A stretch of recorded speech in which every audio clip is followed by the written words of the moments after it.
नमस्कार, मी प्रमोद स्वागत करतो सर्वांचं प्राधान्य न्यूजमध्ये। तर सर्व कोपरगावकरांचं त्याचबरोबर महाराष्ट्रामध्ये ज्या नगरपालिकेच्या ज्या निवडणुका झालेल्या आहेत त्यांचा जो निकाल जो आहे तो खरं तर आज 21 डिसेंबर रोजी तो जो आहे तो पार पडणार आहे। म्हणजे खरं तर कोपरगावमध्ये सुद्धा या निवडणुकीचा जो निकाल जो आहे तो बाजूने लागणार, गुलाल कोणाचा याकडे खरं तर संपूर्ण कोपरगावकरांचं लक्ष जे आहे ते लागून राहिलेलं आहे।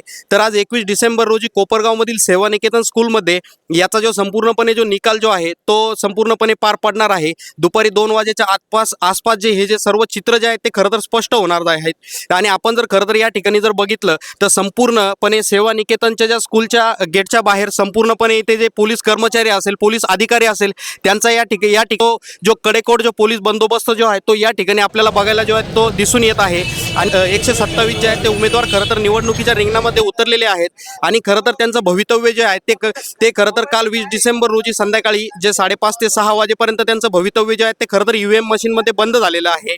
आणि खरं तर गुलाल कोणाचा याकडे खरं तर वारंवार जो आहे तो सातत्याने प्रश्न जो आहे तो विचारला जातोय। पण आता 10 वाजून गेलेले आहेत आणि खरं तर हे सेवानिकेतन स्कूलमध्ये जे निवडणूक अधिकारी असतील भारती सागरे मॅडम, त्याचबरोबर जे सहाय्यक निवडणूक अधिकारी महेश सावंत, तहसीलदार महेश सावंत साहेब, त्याचबरोबर सुहास जगताप जे नगरपालिकेचे सीईओ आहेत, या सर्वांच्या ज्या मार्गदर्शनाखाली त्यांच्या उपस्थितीमध्ये या ठिकाणी ते निकालाचं काउंटिंग जे आहे ते 10 वाजेपासून सुरू झालेलं आहे। तर सर्वांचं याकडे परत पुन्हा तेच आहे ते की लक्ष लागलेलं आहे। पण यामध्ये आपण जर जे आहे ते निकालाचे काउंटिंगचं जे स्वरूप आहे ते कसं आहे याकडे जर आपण प्रामुख्याने जर बघितलं, 8 फेऱ्या होणार आहे आणि प्रत्येकी अर्ध्या तासाला जे एक फेरी जी आहे ती येऊ शकते। आणि त्या फेरीमध्ये पूर्णपणे जो निकाल जो आहे तो प्रत्येक 2 वार्डाचा एका फेरीमध्ये म्हणजे संपूर्णपणे अशा 8 फेऱ्या होतील। आणि 15 प्रभागांचं जे शेवटच्या 8व्या फेरीपर्यंत नगराध्यक्ष पदाचं सुद्धा जे काउंटिंग आहे ते अपडेट जे आहेत ती आपण आपल्या चॅनलच्या माध्यमातून सर्व नागरिकांपर्यंत, प्राधान्य न्यूजच्या प्रेक्षकांपर्यंत सर्वांना जी आहे ती वेळोवेळी पोहोचवणार आहोत।